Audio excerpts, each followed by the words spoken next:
Avoir des idées fulgurantes en brainstorming, c'est pas toujours évident. Et il suffit pas d'arriver avec un expresso sur son ordinateur et un peu de bonne humeur pour avoir des idées géniales. C'est plus compliqué que ça et pour au moins deux raisons.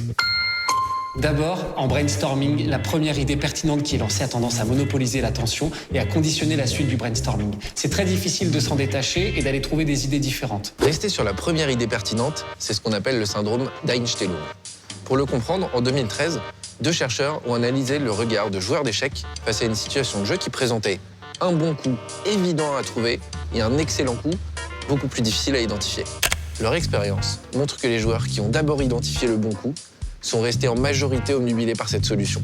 Ils n'ont pas réussi à détacher leur regard de ce coup pour aller chercher et identifier sur le plateau l'excellent coup à jouer. La deuxième raison qui fait que vous avez du mal à être génial en brainstorming, c'est le fait d'être obsédé par vouloir partager son idée. Vous pouvez pas écouter les autres et vous pouvez pas rebondir. Et ça, c'est dû à l'effet Zeidernik. Une tâche qui reste inachevée reste dans votre esprit. Si vous ne partagez pas votre idée, elle encombre vos pensées. Donc, pour éviter d'être obnubilé par la première idée lancée ou obsédé par l'idée que vous voulez exprimer, on vous conseille 2 choses. 1. Trichez un peu.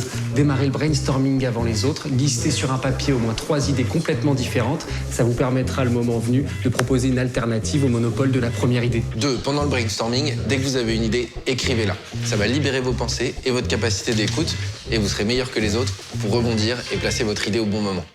J'ai une idée, moi je pensais que, tu vois, si...